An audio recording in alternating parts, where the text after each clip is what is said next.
Hey guys, I think today I'm gonna talk about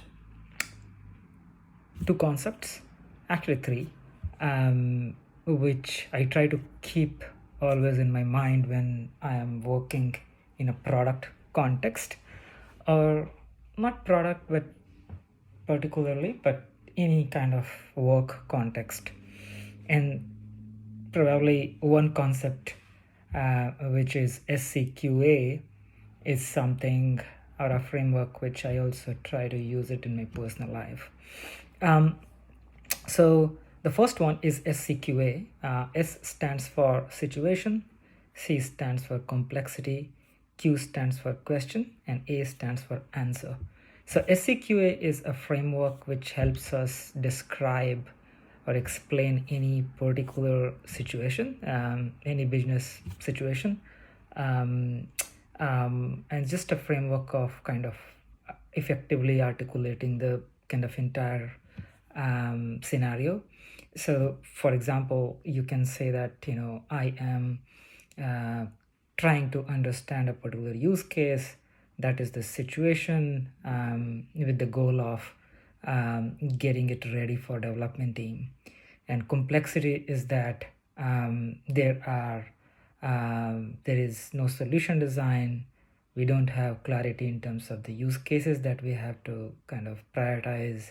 And there could be multiple use cases that we have, and we also don't know what will be the ideal use solution from the user experience standpoint.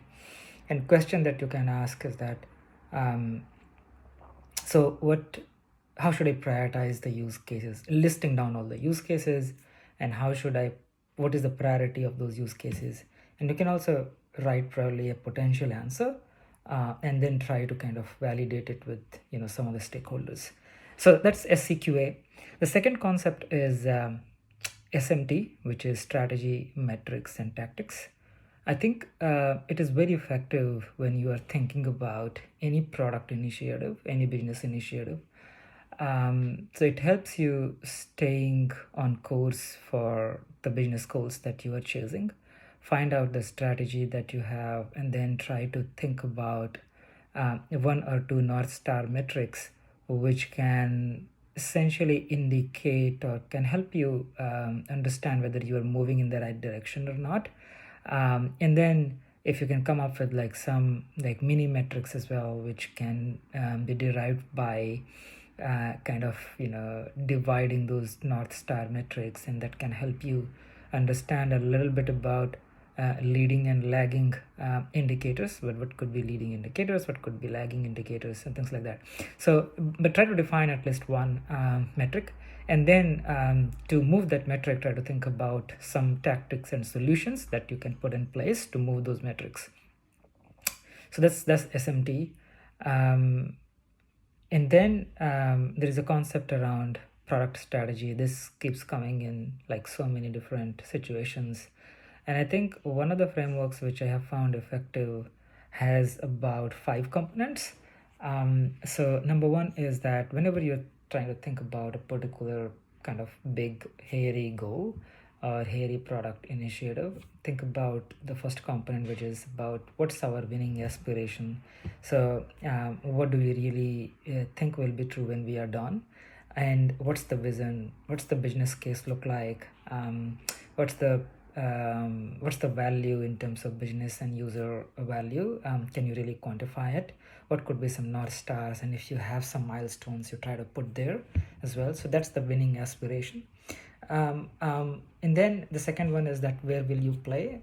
So this is about which segments you really want to go after in terms of geography. What could be the price point in which you want to kind of play? What could be any positioning related choices that you have to make? Any platforms that you want to kind of prioritize? Any particular use case that you want to prioritize first?